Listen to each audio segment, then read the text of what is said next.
Okay, so first thing, this is the rundown on what is on the test over chapters 2 through 6. Okay, so first of all, you will have 6 multiple choice questions, MCQs, 6 MCQs. There is a question with regards to the interpretation of a Z-score, a standardized score. Okay, that is in your notes. Okay, it's definitely in on one of the last pages of our notes.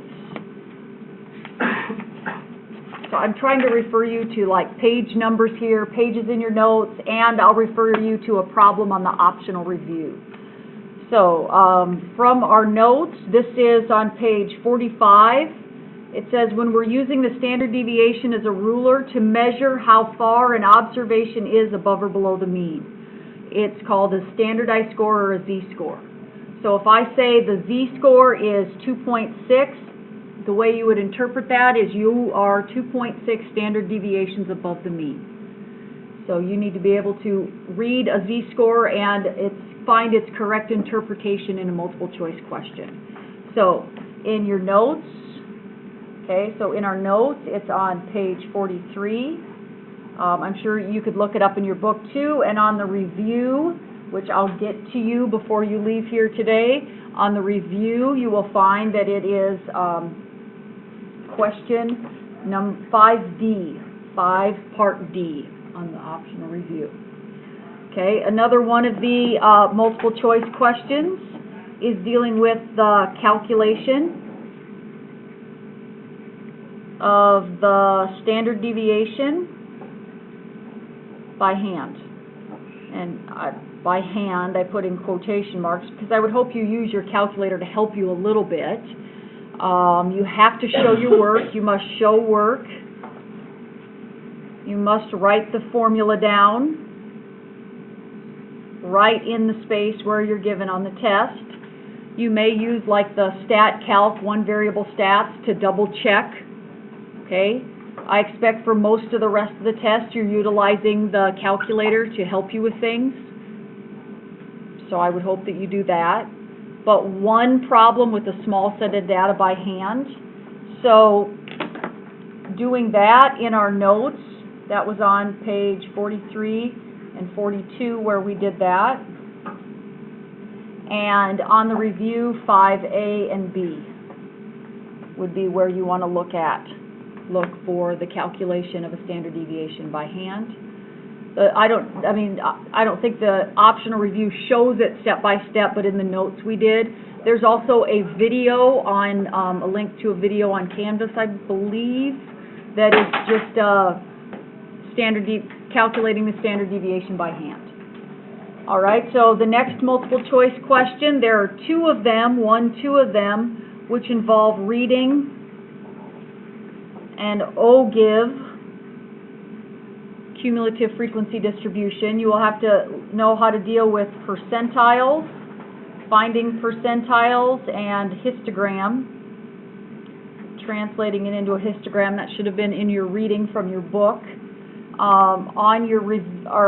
our notes, we had page 40 and 41 is where you would find reading an OGIV, making an OGIV, and on the optional review, problem 6, B, C, and D is where you would find information on that.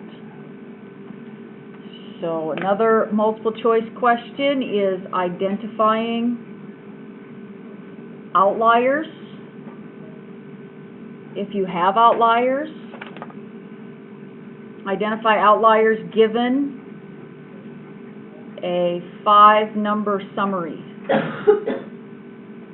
Who knows how to find outliers given a 5-number summary? What do you have to use?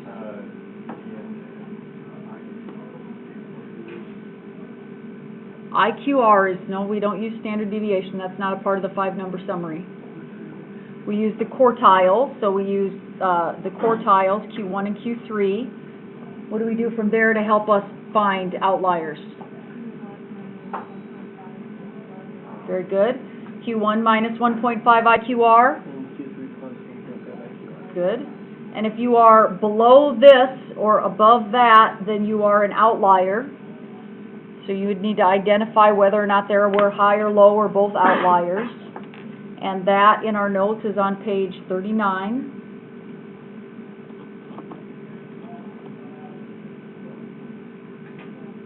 And that's problem 2, part C. And just because I don't refer to a part of a problem on one of these, I might not be giving you every single detail. Everything on the review is important. Make sure you know that. I'm just trying to be pretty specific on the problem. Okay, and then the very last multiple choice question, not last, but one of the 6, is on things about stem and leaf plots, why they're good, how to read them. And from your notes, that's pages 32 and 33, and it's problem 9B.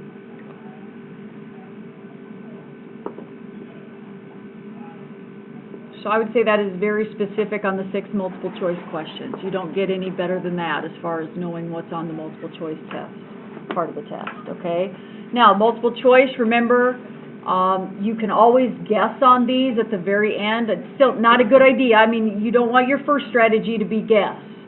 So the way you take the test is you're going to, try to get as many of these done as you can right away. Do them first, but if you realize you aren't sure what to do or how to do it, skip it, put a little star by it, make sure you come back to it, and then go to the free response. Because the free response you can't guess on, okay? I mean, you could, but, at least here you've got like a 20 or 25% chance of being right. So, but make sure you study these things.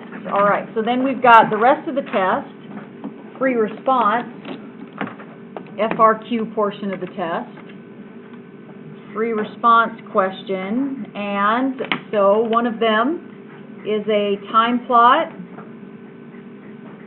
You have to make your own time plot versus making a histogram. You have to make both, it's not choosing, so making a histogram, and they should not at all be the same, and if they are, guess what? You screwed one of them up, or maybe both. So you have to make sure you really understand the difference between a time plot and a histogram. I'll try to tell you right now. A histogram on the horizontal axis is the data you collected. Data I collected. What data did I collect? If I collected data on test scores, the test scores better be down here. If I collected data on heights, I better have heights down here. Okay, if I collected data on fastest 40 time, the data better be down here. Okay, if I collected data on the number of tornadoes that hit Sioux City, the data better be down here. The number of tornadoes better be down here. In the histogram up here is the frequency. Remember, down here, the data in a histogram, these need to be bins. Bins, okay? You need to have your different categories, your different groups. 5 up to 6, 6 up to 7, whatever you decide on your categories. Okay, a time plot is on the horizontal axis the time, chronological time in order from earliest to latest time, like in months or days. I don't know how it's going to be measured. And then up here is the data. Okay, up here is the data in a time plot. If you are making a histogram and you end up with your data, like how many, I don't know, free throws I made, up on the vertical axis in the histogram, you know you're wrong. So you have to know the difference between a histogram and a time plot enough to make one of each based on the same set of data. So you're going to be given a set of data that you can make into a time plot and you can make into a histogram. A time plot, you have to think it's kind of like you have an X and a Y. You have the time and then you have the data. In a histogram, you just have the data. You get rid of the time when you have a histogram. You don't use the time. Time is gone. You just use the data and the frequency. So there's the big difference. You have to be able to recognize what information you can see in each, okay? So when did we do this in our notes? How would we know how to figure this out? So in our notes, A time plot was on page 36, a histogram, page 31, and from the review, okay, so from the option, so in our notes, we're referring to 36 and 31. In our review, number 7. Optional review number 7. All right, so next free response question. Ooh, I like that color blue better. Okay, another one, you are going to be shifting and rescaling data. Just exactly like what we did in this last day of notes. Okay, last day of notes. So last page of notes. Last page of notes. Last example. And then on the review, number 8B. Okay, I'll give you that last page of notes. Last, no, that's the wrong notes there. The last page of note, well, 46 and 47, page 46, 47, and in the optional review,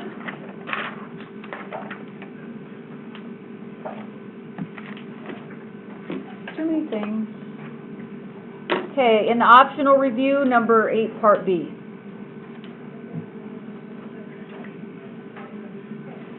And I think there might be another one too, if I can find that review. I have one copy here, I think.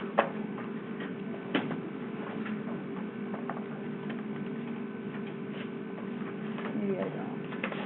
I have too many papers. Here it is.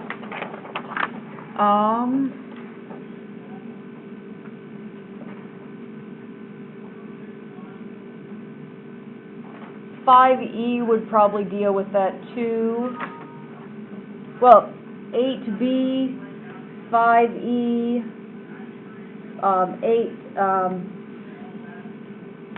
8D, and 8E. So those are all the ones that deal with shifting and rescaling data on the review.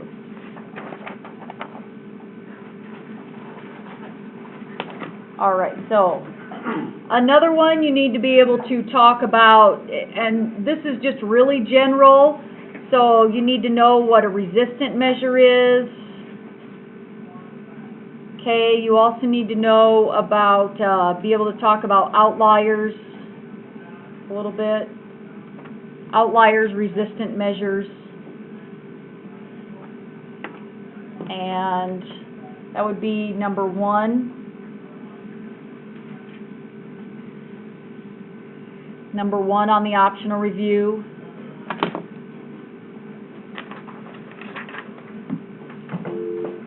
Please pardon this interruption. This is the last call for students and staff.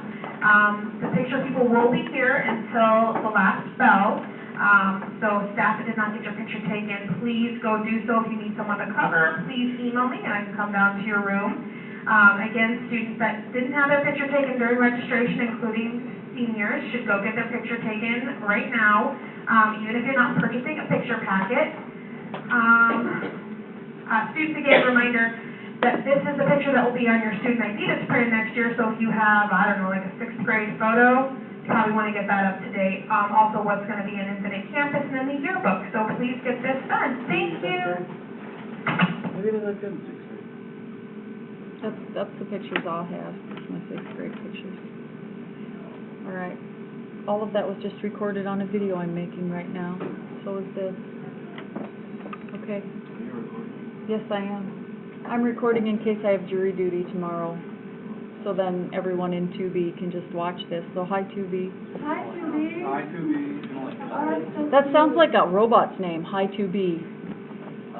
Ha, ha, ha. Okay, so next one, resistant measures, outliers. We talked about resistant measures on page 37. Outliers we have earlier, like the upper and lower fence, and that's problem number 1, okay? Next, free response question, we need to be able to identify the W's. Whoa, that was like first day in this chapter. We need to be able to talk about the type of variable. Type of variable, meaning like numerical, which is quantitative or categorical. something we did like the first day here, and in that same question, you'll have to make like a segmented bar chart. And in that same question, you'll have to talk about independence and slash association. They are related to each other. And that would be, so all of this stuff, yes, thank you. All of this stuff right in here, that was some of the first days in our notes. So that's like page 24 through 29. 24 through 29. That's like all in one problem. And then the review is number 3, problem number 3 in that optional review. I have no idea yet. I really don't know. I have to call after 5 today to see if they need me to report. My hope is that they'll say I don't need to report. So. That's like terrible communication. Normally, but like Mrs. Mounts had jury duty already this year, and she had to report for 2 days. So. All right.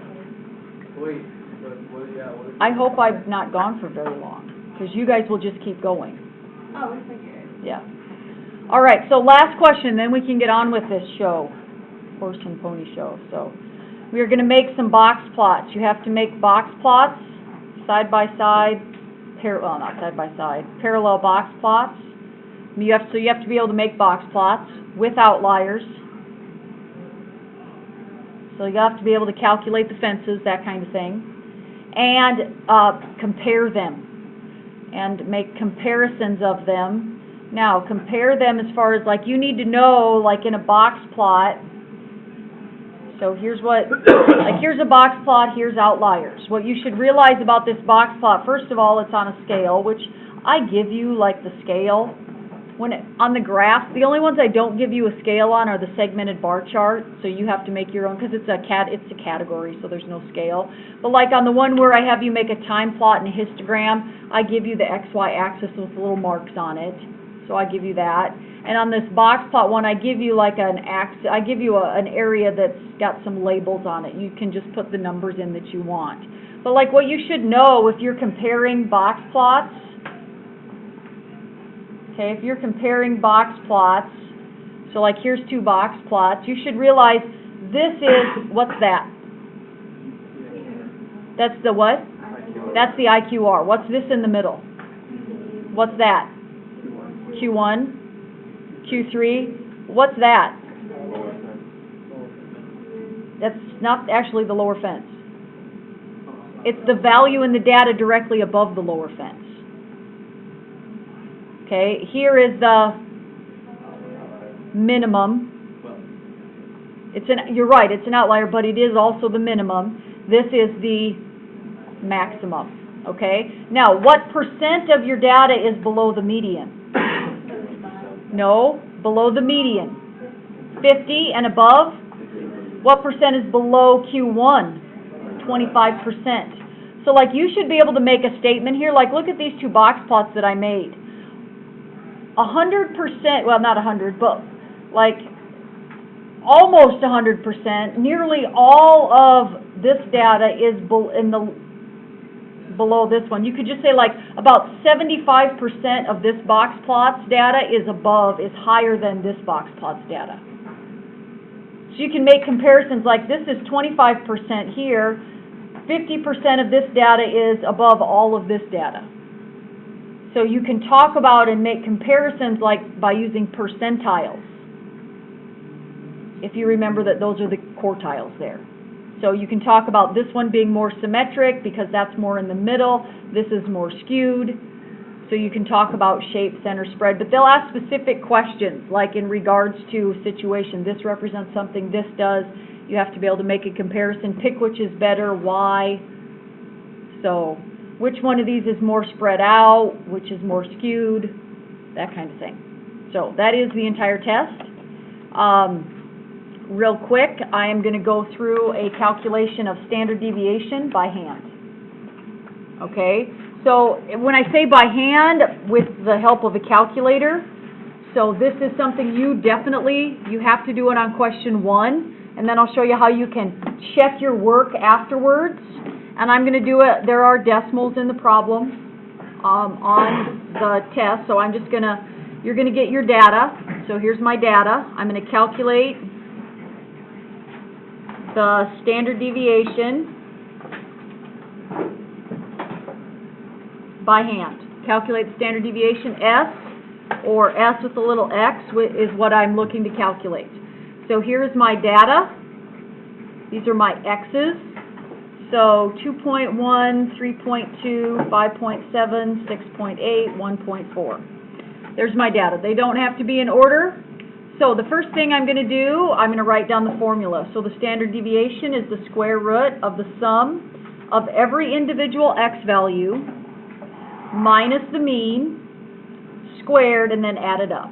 So first I do all this garbage and then I add them up. And then I divide by n minus 1, where n is the number of pieces of data. So what's n here? 5. And then I square root. So first thing I need to do when I calculate the standard deviation is what? Find the mean. So I need to find the mean. Okay, so I'm just going to add up the values on my calculator. This is what I mean by hand, but with your calculator, if that makes sense. Like, I don't expect you to stack these up and put an addition sign here. I don't want to see you multiplying numbers, squaring numbers by hand, okay? The way we show our work here is we make a little table. So first we calculate our mean, so the sum of the x's divided by n. So that's your formula for the mean. So 2.1 plus 3.2 plus 5.7 plus 6.8 plus 1.4. So those add up to 19.2, divide it by 5. And I get that my mean is 3.84. I am not going to round. If you start rounding right now, your standard deviation is really far off. Okay, so I will not round. I won't even round on any part of this until the very end. So I might have to write down 4 decimal places, but you'll survive. Okay, you will be able to do that.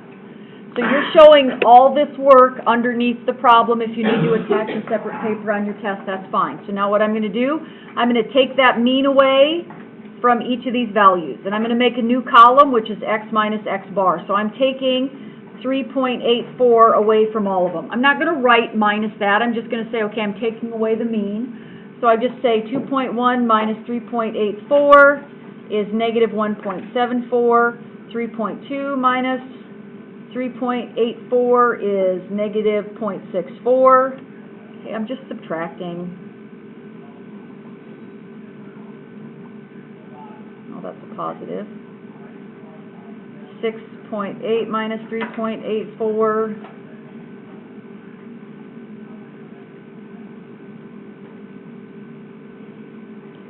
Okay, so now what do I do? Well, what have I done in my formula? Well, now I've done this. So now in the next column, what am I going to do? Now I'm going to square all of them. So now I've got the x minus x bar. I'm going to square them all. Now, let's just make our life a whole lot easier. When you square a negative, what happens to it? It's positive. So are you going to waste your time typing in any of those negatives? No, you're not. You're going to square it, it becomes positive. So 1.74 squared, 3.0276. That's what I mean. You're going to have to write down 4 decimal places. 0.64 squared, 0.4096, 1.86 squared. You've got that really nice squared button on your graphing calculator. 2.96 squared,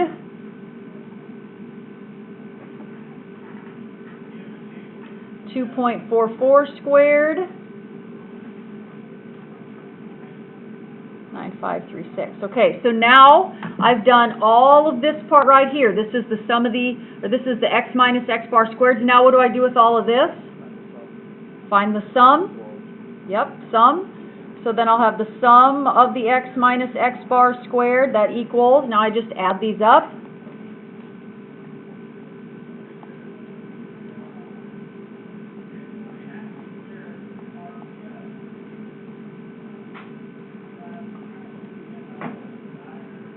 So that is 21, someone double check my math for me, make sure I added those up right. Now, by the way, like, my son, he just took a stats class like last year in college, and they go over all the same things we do, but they don't like tell students that there's technology that'll calculate these things for them. They don't tell them how to do stuff on the calculator, so when they learn to calculate the standard deviation in a college stats class, unless you figure out how to use your calculator on your own, you're always doing it by hand, every single time. So, it would be like if I never told you that you could do the stat calc one variable stats. You'd have to figure it out on your own. So, is this right? Did anyone double check me? 1.612. You did, .612? Yes. Okay, well, I'm just gonna believe you, because I think I probably screwed up, since I was not paying attention as I was typing, so, .612, thank you for correcting me. So now, we're almost done. This is what part of the formula here? It's the whole top part. So now I can say S is the square root of 21.612 divided by n minus 1, so divided by 4. And so then I type that in, making sure that I hit the square root, then 21.612 divided by 4, both are under the square root, or I could divide them and then square root, that's fine. And I get that my standard deviation is 2.32. Okay, and now I have to interpret it. Now I have to interpret the standard deviation. Now, not in problem 1. This would be good for problem 1. Now, problem 1, it's probably rounded to the nearest tenth. So what would be this rounded to the nearest tenth? 2.3. If this were 5 or higher, it would go up to 2.4. Now, you will have to be able to interpret the standard deviation. This would mean that the points are on average 2.3 units, data points, away from the mean of what? What was the mean? 3.84. So the points on average are 2.3 units away from the mean of 3.84. All right, so that's the test. That's what you have to calculate.